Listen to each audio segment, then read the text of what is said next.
welcome back to Chat About Children, an educational series for families. I'm Bridget Ratajczak, Child and Family Development Supervisor with DECAL, the Georgia Department of Early Care and Learning. Today, my colleague Panzica and I are going to share information on how you can help build your young child's brain through responsive everyday interactions. I'm here today with Panzica, the Child and Family Development Training Specialist at DECAL, and we're talking about how to build your young child's brain. So Ann, tell me more about building a young child's brain. Our viewers are probably wondering, is that even possible? Yes, I know it sounds far-fetched, but early positive experiences with responsive caregivers really does affect brain development. Brain development is something that happens regardless, though, isn't it?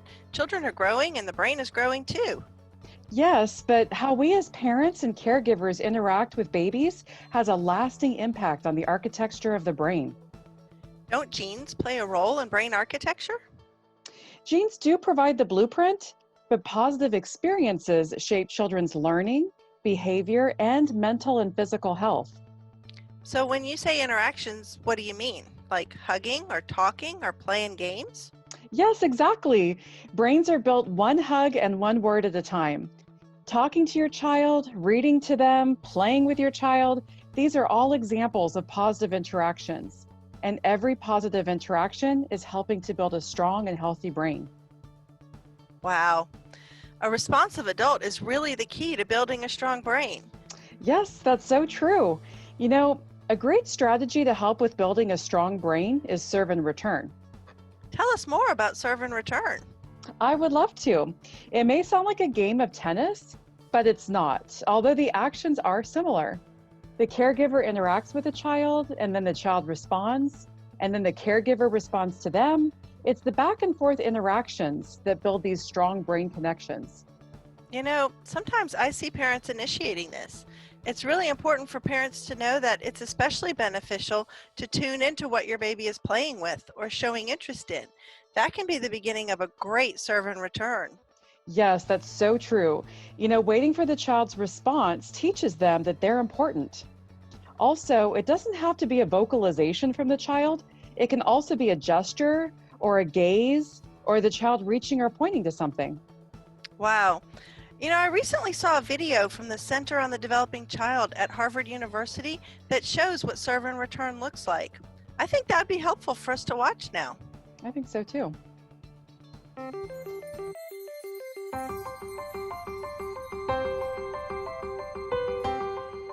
The key to forming strong brain architecture is what's known as serve and return interaction with adults.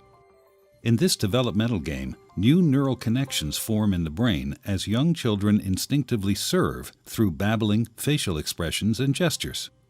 And adults return the serve, responding in a very directed, meaningful way. It starts very early in life, when a baby coos and the adult interacts and directs the baby's attention to a face or hand. This interaction forms the foundation of brain architecture upon which all future development will be built. It helps create neural connections between all the different areas of the brain, building the emotional and cognitive skills children need in life. For example, here's how it works for literacy and language skills. When the baby sees an object, the adult says its name. This makes connections in the baby's brain between particular sounds and their corresponding objects. Later, adults show young children that those objects and sounds can also be represented by marks on a page.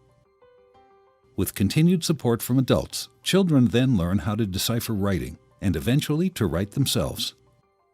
Each stage builds on what came before. Ensuring that children have adult caregivers who consistently engage in serve and return interaction, beginning in infancy, builds a foundation in the brain for all the learning, behavior, and health that follow.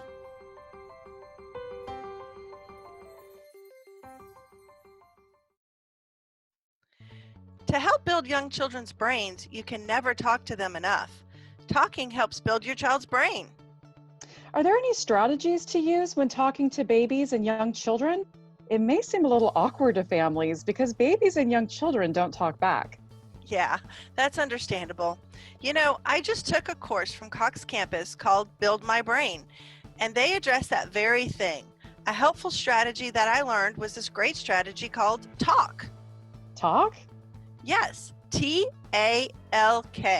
The TALK strategy is T, tune in to what the baby is engaged with. A, ask questions about what they're doing. Then wait for the child to respond with an expression or a babble. L is for lift language by using descriptions of what the child is doing to model language for them. And K, keep it going. The more that you and your baby are having this conversation, the better for your baby's brain. An easy way to remember that is to just think talk. So, an example would be if you're reading to your child to ask questions during the story? Yes, Anne, exactly. Also, tune into your baby's reactions. Respond to them when they interact and use their language. And of course, don't stop. Keep it going. Research tells us that the more back and forth interactions, the better. These interactions help strengthen brain connections. You know, this reminds me of Strive for 5. That was something I learned recently.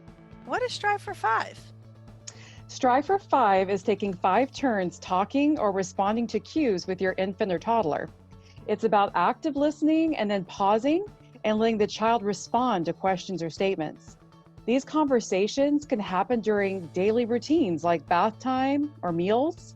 You listen and then respond, wait, and then try to cycle a couple of times and build on it each time you converse or interact with your little one. I like it. Strive for 5. That's easy to remember.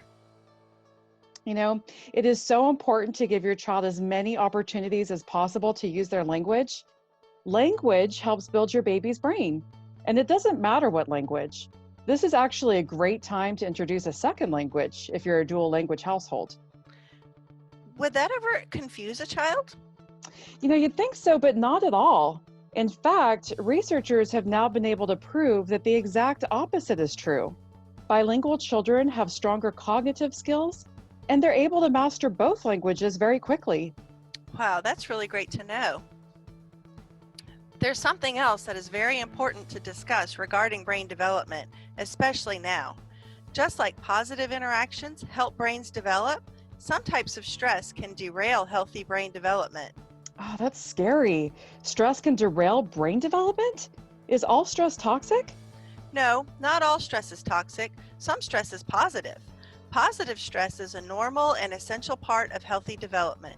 An example of positive stress is a day with a new caregiver or learning a new skill like walking or riding a bike. It's scary and stressful, but the stress is part of the growth experience.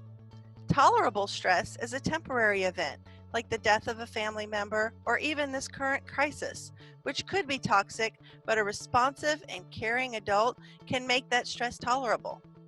Toxic stress occurs when a child experiences strong, frequent, and prolonged adversity. An example of this is physical or emotional abuse, chronic neglect, caregiver substance abuse or mental illness, exposure to violence, and ongoing family economic hardships. This current pandemic can be so stressful to children and adults, but there is an antidote to the damaging effects of stress. What is the antidote? It's you. If the stressful event is protected by relationships with adults who help the child, the brain and other organs recover from what might otherwise be damaging effects. So, what would be toxic stress now becomes tolerable. That's really great news. So families just need to be sure to be responsive to their child, and stress won't derail brain development. Yes, this is a stressful time right now, so the more hugs and positive interactions that you give your child, the better. So true. Positive connections with responsive family members are needed now more than ever to support healthy development and build a healthy brain. Well, you know, so by loving our children, we're kind of like the builders, helping to construct a healthy brain. Yes, we really are. Thank you so much for chatting with me today, Anne. You're welcome. I really love chatting about children. And viewers, we want to hear from you. Please submit ideas for future topics, as well as any questions that you may have to childdevelopment@decal.ga.gov.